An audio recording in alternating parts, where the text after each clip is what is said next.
Hey, what's up guys and welcome back to Anime King. First of all, if you like to support the channel, my PayPal will be in the description, so thank you very much.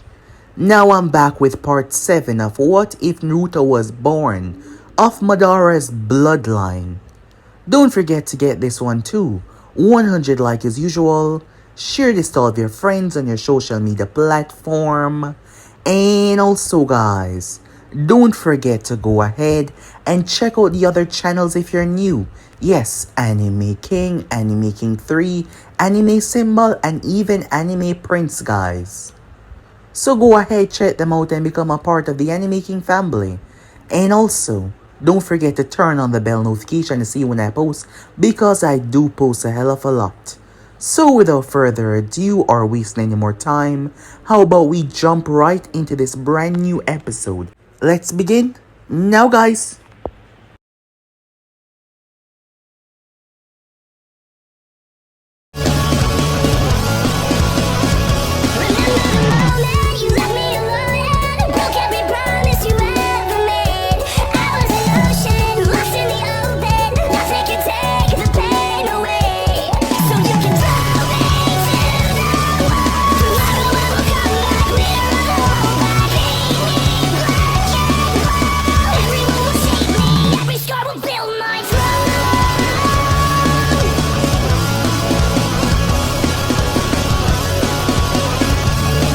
So the last part we left off, we got a glimpse of what Naruto did to Itachi and Shisui at the moment they were off duty, allowing their mind to reset and rest from the mental strain that it had taken upon, and nearly break the both of them. Naruto did say that he would punish them. He did not say that he would let them go easily for their treacherous actions, but they would not be killed. However, they know more than ever before that they would never raise their hand against their village, their clan, well, most of their clan ever again. The next following days we get to see Naruto really making movements across the village, gaining a lot of enemies as he disbanded events that were wasting a lot of money, as Naruto returned funds to public sourcing, bringing prosperity and changes to the village, greatness that the village has never seen before under Hiruzen Sarutobi rule. It was truly electrifying. And after the month, Naruto was elected as the Hokage. The people seeing what he's done, they rally behind him, unable to disagree with what he's done so far. They rally behind him, seeing him as a next superpower, seeing him as a next one to stand with them, the next one to be by their side to ensure that the village would prosper through hard times and terrible times. As the time went by, we got to see Naruto make many moves. As a sign of trust, Naruto made his way directly towards the land of wind. Speaking to the daimyo there, he then made his way towards the sand village. Rasa wanted to use his political gain over Naruto, his might, as Naruto and his people were there, his advisors. They sat and they spoke, but Naruto offered Rasa much more than before, much more than Hiruzen had given him, due to their shortage on certain things because of the climate and the location that they live within. However, Rasa was a greedy man, as he used this as a weakness. But in their conversation, Naruto made it rather clear, as he shut down every other thing that Rasa tried to take other than what he gave him, which made him pretty angry at everything. Jiraiya returned back to the village as he came to speak with Naruto. Naruto told him and thanked him for all of his efforts that he's done so far. He kept it respectable despite being the man's leader. He spoke to him with such respect, such a calm tone, as he told him that Mito knew everything. Jiraiya was upset about that, but there wasn't much that he could do. So Mito knew about him. She knew everything, as Naruto was done lying to her. Jiraiya went to talk to Hiruzen, but Hiruzen seemed to be content, knowing that he would never regain the position, seen as the elders and everyone who was a part of the whole thing. Danzo was nowhere to be seen, most likely dead. He was content with everything so far. As the time passed by, Naruto found her. Senju Tsunade, yes, he found her as he sat down and spoke with her. She didn't know him that much. He didn't know her that much, but he did read about her history. Shizune was shocked as he was able to do the unthinkable. He made her cry. He made her cry with his words. As he talked about the past, most was too terrified of her to bring it up. Afraid about the conflicts that would follow, but not him. He sat, he spoke, he discussed. He was a different kind of man in every single way. The village was rather surprised when they saw Naruto returning with Senju Tsunade. They were astonished as they saw him returning back. Unable to believe it, they were truly shocked. Naruto was making the village stronger than ever. However, while that was happening, darkness was surfacing. Raza made a stupid choice, a very stupid choice. Soon after, the Raikage also made a very stupid, idiotic choice as he chose to join Orochimaru in bringing down the Hidden Leaf village, unaware that they were starting something they can't possibly end. So yeah guys, basically as we left off, you guys can switch across and play check for yourself so to be in this new episode. Our story began in a deep underground cavern. The cold walls lit by torches, jagged edges all over the place. A round table carved by stone. As they sat discussing something very dangerous, Orochimaru sat there, his arms folded, his golden eyes watching each of them like they were prey. Beside him, the Raikage bulk radiated impatience, every movement a control of his unbearable rage to most things that were going on within his situation right now. And, well, he despised the Sannin a lot as well. Across from him, Raza leaned forward, his calm demeanor masking the cruelty behind those eyes. And then we have Mei Terumi, her emerald eyes sharp, her lips twisted in disdain every time Orochimaru breathed. The seat that was supposed to be there for Oniki was empty. Orochimaru spoke. So the old stone refused to budge. Predictable. He hid behind his history, too cowardly to seize the future. The Raikage snarled. The old man has more spine than you give him credit for. He's fought your kind before. Well, this should be a prime example of the threat I speak about.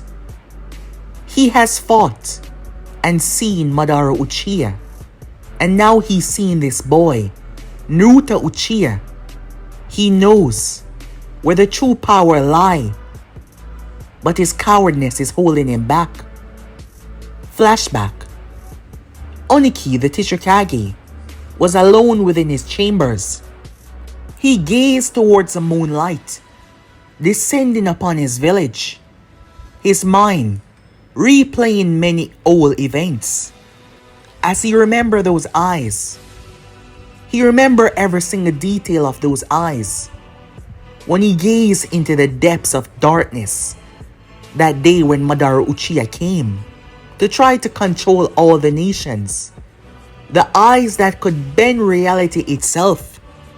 And then, far more recent, that power hasn't just been reborn. It's been magnified to levels that most can't imagine or possibly understand. That is why it was a firm no. I will not gamble my people's life on this.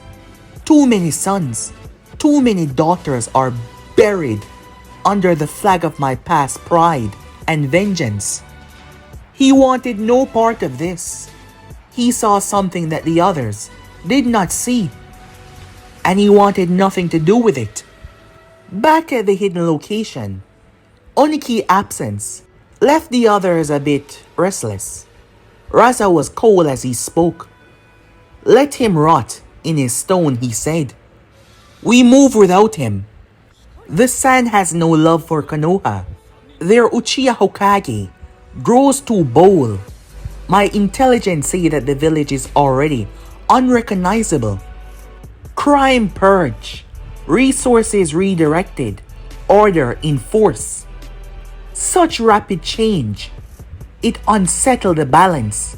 He does not only strengthen his village, he's weakening the rest of us. Raza spoke. May Terumi cut in, or he is strengthening his people like any Kage should. Be careful, Raza. You sound like you admire him. Raza gazed Naruto towards her. Admiration is irrelevant. Strategy, that is everything, he said. If we allow these reforms to continue, if we keep on undoing and breaking apart past connections and drawing daimyos to his side, then the land of fire will become a fortress made in the strongest metal, truly untouchable, and the rest of us will be left vulnerable, he said. May's hand tightened, her heart twisted between survival, instinct, and persuasion. Her village has barely healed. After all the years of bloodshed, it was not too long ago. Well, in terms of how much they lost, how much chaos they were, that her village has come back from that civil war. And now the Raikage and Raza pressed her with warnings. Another Uchiha, another Madara. This one seek to make everyone bow. The Raikage slammed his fist down. He's Madara Uchiha reborn. Do you think he will stop at one village? Without a single movement, he was able to take the position. From the past Hokage, Hiruzen Sarutobi was taken without even a single movement of action. No fists, no blows, no jutsus. His mind is that dangerous. His strength unpredictable. And he's just getting started. You all can see it. Just how much Land of Fire has grown. Just how much power they have brought to themselves already. It's only a matter of time before that vengeful Uchiha way set in even more. If it hasn't even started yet. He will stretch his land to every part of the world until the Uchiha rule once again. Do you want your mist to kneel, woman? The Raikage said. She lifted her face proudly as she spoke. I want my people to live. They've had enough war, she said. Enough graves. But, as she glanced, she seemed rather troubled. If what you say is true, perhaps you're right. Perhaps we can't afford to wait. Orochimaru spoke. You could literally hear the venom in his voice. It is true. Shall we wait until he decide to strike? When he come for your tail beasts? When he come for the children? Shall we wait until that happen? Mei Terumi did not answer. Raza was the one that spoke up. The Chunin exams. Konoha opened its gate. The Hokage will flaunt their strength for the rest of the world to see. That is where we strike. Divide their forces. Sow chaos. Triple from within. The sand will play its part. The Raikage was the one to speak next. Kumo will break his walls. This brat, if it's a war he wants, we will destroy him before he threw the first stone. Mei Terumi looked at Orochimaru. I despise working with you. Your very existence made me crawl. However, to save my people from chaos ensuing once again, just like before, in the past, with a clan that would have brought us all to shame. We will strike Konoha together and bring them down. Excellent, Orochimaru said.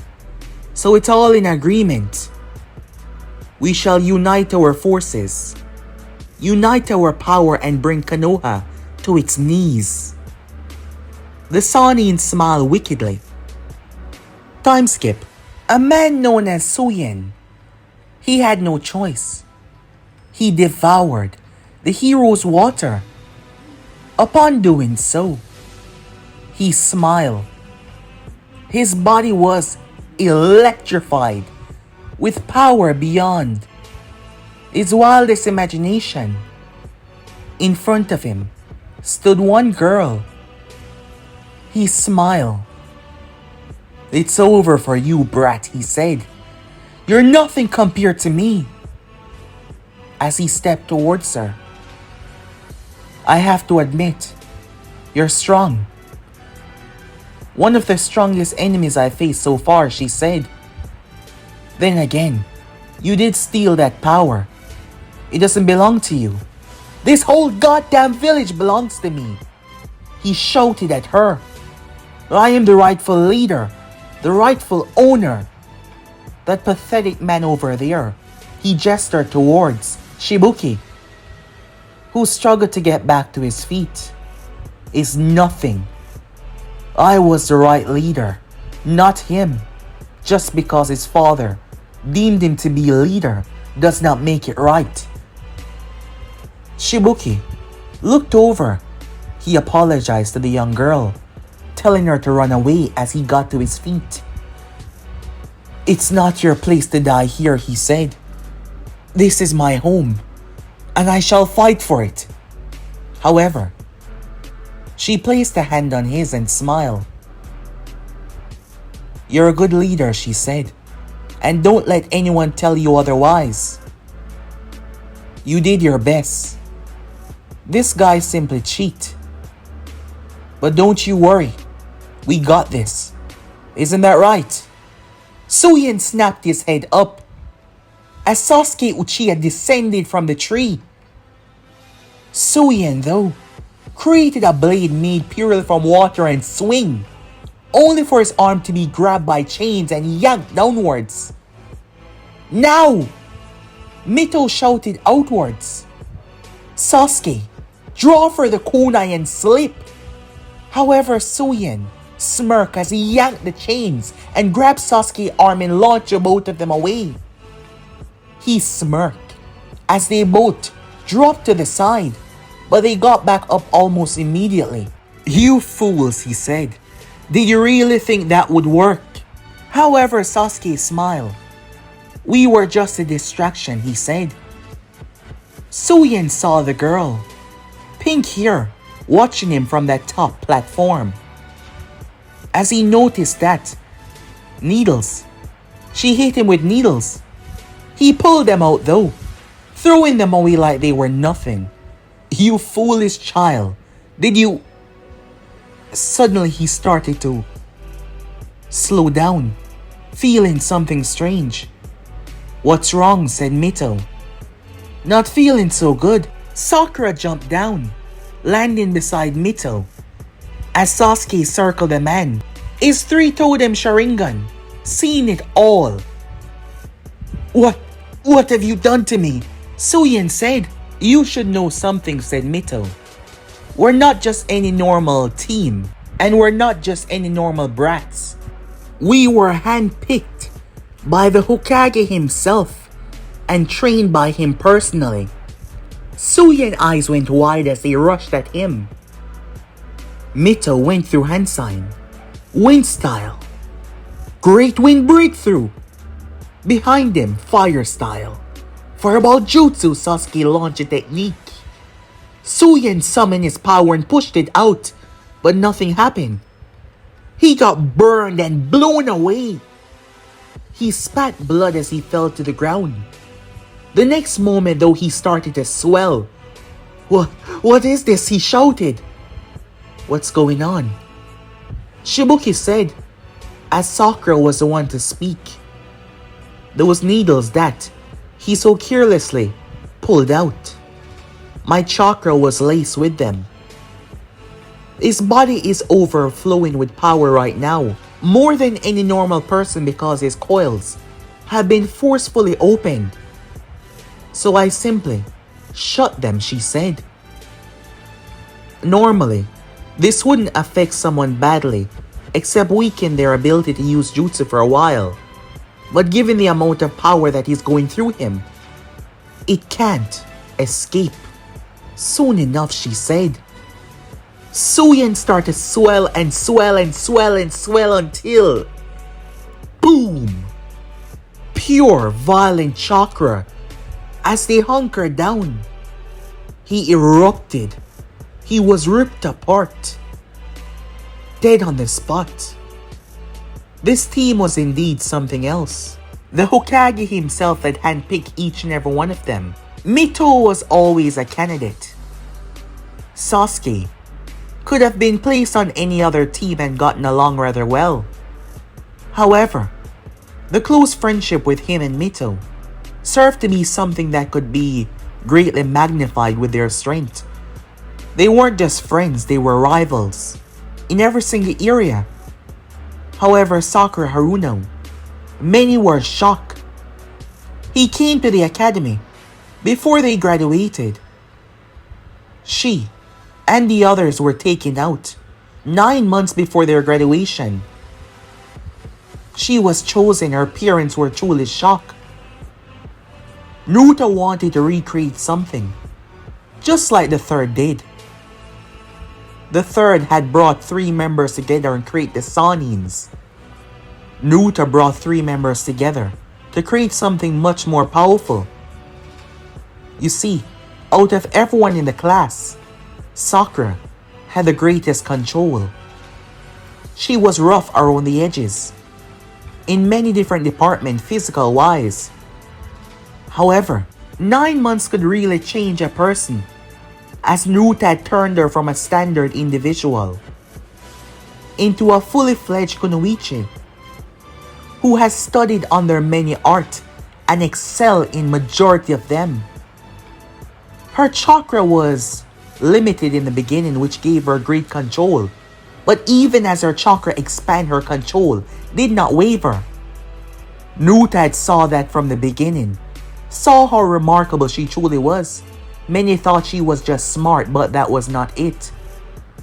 Even now, she weavely placed her chakra in those needles. Those needles were specially made, specially created by Konoha Engineering Department that was larger than ever. Naruto had accolated so much fun to that department. New sort of technologies had been brought forward due to the connection between Konoha and the Land of Spring, once known as the Land of Snow. Konoha ninjas now had the opportunity to wear chakra armor and different armor for different climates, moving through the sand, moving through the cold, keeping their body regular temperature. There were different weapons, new arsenal. It's been a couple of years, and in those years Konoha had reached new heights. This team was specially created by him, known as Team Hokage. They accompany many people on missions, Chunins, Genins. They even lead a few missions. They weren't given that right until the last month. Naruto took them out of the academy 9 months before. However, the 3-month period before that, even then they were just getting into it. They've joined Team 7, led by Yujiro Uzuki. The team had Ami Uzuki, younger sister of Yujiro Uzuki, Kiba Inuzaka, and there was also a young Uchiha from their clan, Shirei Uchiha, on that team. Then you had Team 8, consisting of Yakumo Kurama. Then you had Hinata Hyuga and Shinwa Berami. Team 9 was Mike Guy and his team. He had held them back, believing that they weren't ready for the Chunin exams. And then you had Team 10, the Inoshika Cho. Team Hokage was a special unit. However, it wasn't only them that was benefiting. Due to the changes in the academy, each student, the 3-month period before they actually become a ninja, it fall into many different testing, to the point where they had to leave the village and embark in a very serious test. Majority did not make it out. Well, they were not dead, but they simply failed to make it out of the testing area. However, those who did not were placed back for remedial training, and in just 3 months' time, the growth was insane. They adapted. This was due to all the extra help that they received in the academy. It was the first time since the beginning of the academy that all of the academy students actually graduated without being placed on reserves. It was shocking. Back then you had to force them out because of war, but truly graduating was a different thing. Shisui, Itachi, even they have become Jonin senseis. The village had shown an intense growth when Naruto decided to reassess the test to become a Jonin. When Naruto decided to show more diversity in different areas by focusing more on different specialties. They might be small, interrogation, anything else, move in different departments. It was the first time that all of them had actually graduated. The first time Konoha had so many possible graduation. And because of this, they were growing so much more immensely. So while not having a Jonin sensei that would be out there on the field, Team Hokage was always out there with a Jonin sensei. If the mission required it, if they joined a team, but this mission was supposed to be a simple one, an escort to the land of waterfalls, which turned into something much more dangerous. But even without assistance, they protected everyone, and they saved the village. Shibuki was startled, having absolutely no idea that they work like this. Such a profound, well-calculated unit. It was truly intense. As the Chunin exam rolled around, they were all already signed up for the exams, Naruto believing that each and every one of them were ready. The world was welcome. Messengers went to all. The land of rain, all over. Even the land of stone. Oniki sent 2 teams, only 2. This was something that has never been seen before. While you might understand the others, Oniki, also despite the situation with the Hyugas that happened so long ago, Naruto invited Kumo ninjas. And 7 teams showed up. 7 of them. The Sand sent over. There was around 4 teams. One of them very, very special. The Kazekage children. Yes. Everyone. Kiri. Konoha was ripe with people. The first phase, the written tests, Team Hokage went through rather easily. The second phase, they moved like a well-unit team within the forest. However, the third phase will have to wait. First, the preliminaries. Due to the number of participants, they will have to have preliminary matches. Naruto came and delivered a powerful speech as all laid eyes on him. He stood. Uncle Midarashi, the third Hokage, was there as well, along with several others and their Jonin senseis. Hiruzen Sarutobi was watching the exams, witnessing the rise of the nations, the unifications that Naruto had bring so far. Hiruzen might believe that Naruto despised him, but he realized that he was wrong. It was just what he thought. as Naruto had shown an open hand. But he did not take any advice from the man. Perhaps he believed that there was a better way, but Naruto was honored to have him sit in on the part of the exams that were taking place. More than honored, as others down there from the grass and other villages whisper amongst themselves, "That's Team Hokage. They say even the weakest one is 10 times stronger than a genin. Maybe at least 100 times. Rumors spread around crazy." As the matches started down below, Sakura, her name was the first to be called. She never thought in her wildest imagination that she would ever reach this far. Actually, due to her lack of physical strength, she thought she wouldn't go too far, but she was chosen.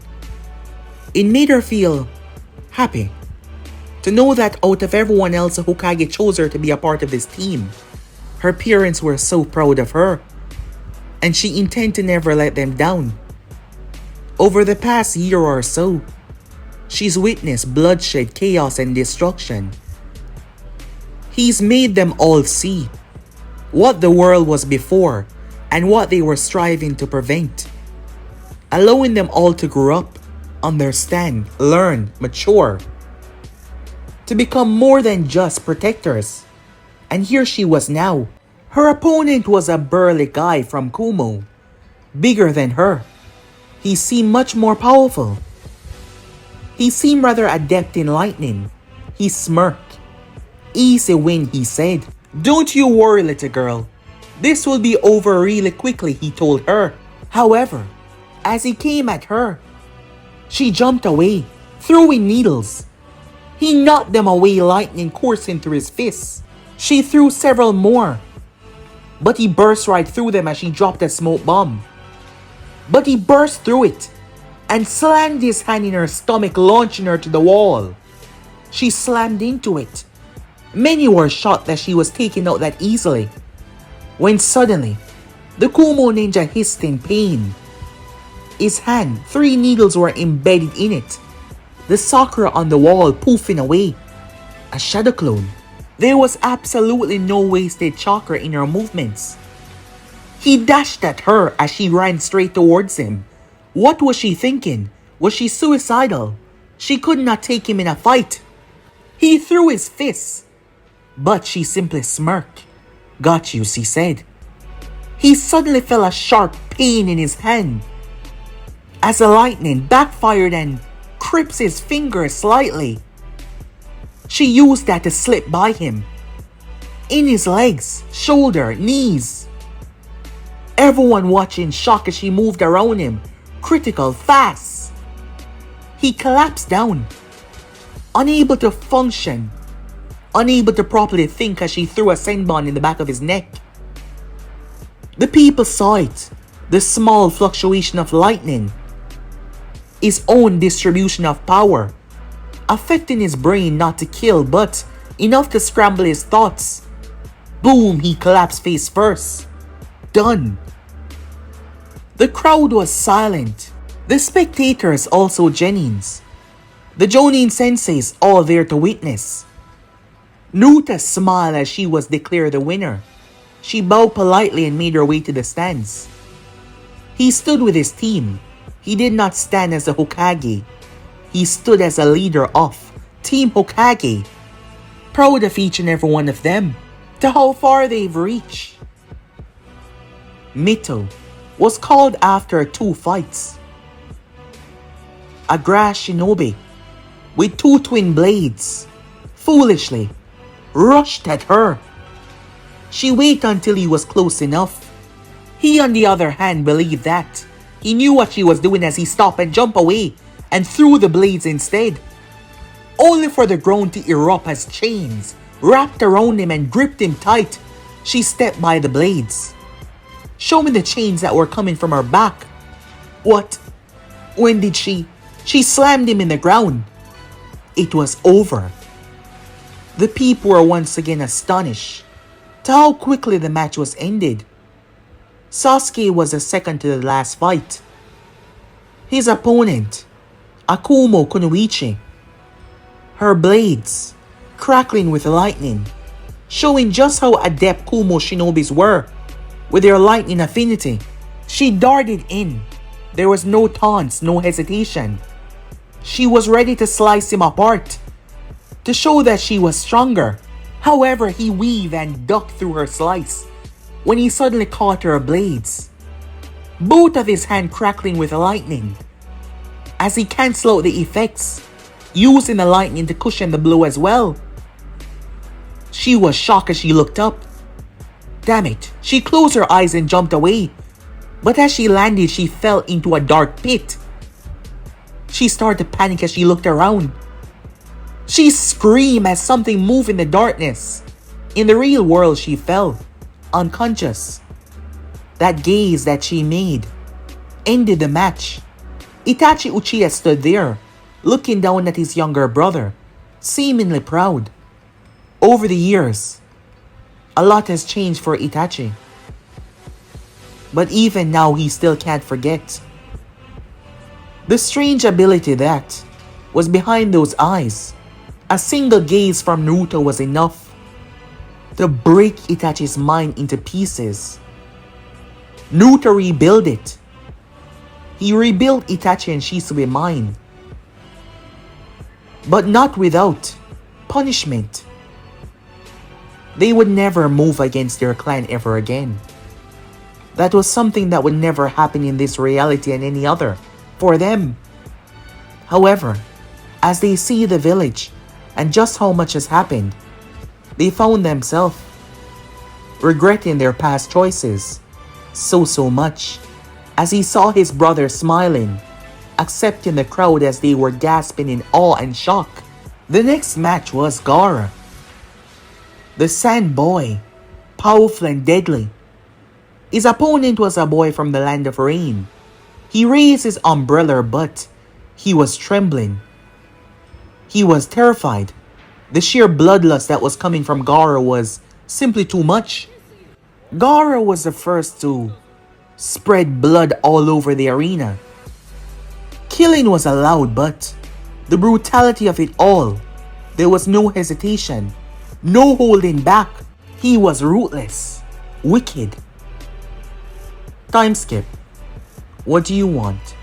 Mito said, as she found herself face to face with Jiraiya. He had tried to mend the past wounds. Mito had her opinion and she stuck to it. She believed that Jiraiya abandoned her. The only one that ever stood at her side was Naruto, and he was the only one that told her the truth. But Jiraiya wanted to mend the past wounds. He was her godfather after all. He wanted to create something between them. Something good. Something strong. She did not necessarily hate the man. She found it hard to hate people that much. She could cut people out of her life, but despise and hate, she didn't have that in her. He just wanted to talk. She gave him the time of day. Knowing that he could not rush into anything, he tried to, go through by speaking about the upcoming exams. Trying his best. Very much so. As Sakura went home, her parents were proud of her. To see how far she had reached, as she would be going to the finals, representing her village, representing her home. Time skip. Naruto sat within the Hokage office. Seated was Tsunade Senju. Bottle of sake. These two had really formed a good friendship since Naruto had brought her back. Not to mention, he was one of the only few persons that could hold his liquor. Yes, as he outdrank her on many occasions. And Naruto liked her company very, very much.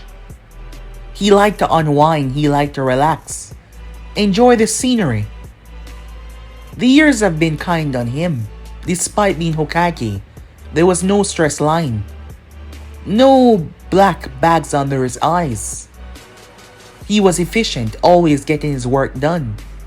Not to mention a rather handsome individual. As she teased him on if he's about to let the work consume his life.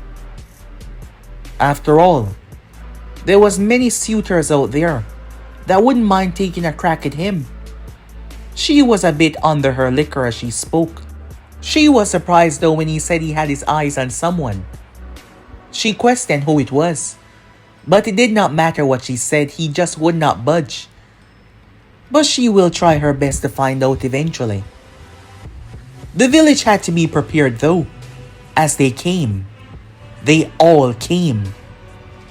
This would be the largest Chunin exams ever. Not in terms of just population though. In terms of who was coming. In terms of what was coming. The village was bustling with activities. So much was taking place. The only leader that wouldn't be here was Oniki. He wouldn't be here. His teams, only one of them had made it through. But he sent an advisor there to watch, to take part as a representative, while the others arrive. Mei Terumi arrive in Konoha with her guards, Raza with his, the Raikage with his. And that is where they all greeted one another. As the stadium was alive, villagers, dignitaries all packed shoulder to shoulder. The finals was here, but today felt like a summit for all the nations. As, on the balcony, high up, seats reserved for their leaders. They were all there to greet, to discuss, to talk. Naruto was wearing his cloak, but his clothing, while signifying him being the Hokage, you can see that he was still a Uchiha. The colors were there for the Land of Fire, the colors were there for Konoha, but the shirt underneath, the flap jacket there still represent his clan, the symbol proudly displaying. He wasn't alone, as Fukaku Uchiha was to his right. His Anvu guards were also there as well. The seating arrangements were there, as Naruto stepped up, proudly. Lord Raikage, he said, showing the man respect as he spoke.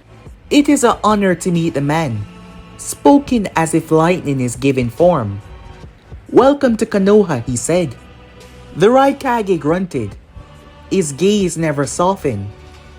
You're younger than I expected. Hokage at your age. The world is moving strangely these days. Naruto's lips curve up into a faint smile. Strangely. Or, precisely as it should, said Naruto. He moved on before the Raikage could press further, as he stepped towards the Kazekage, dressed in his formal robes. Kazekage Dano, said Naruto, giving a small inkling of his head.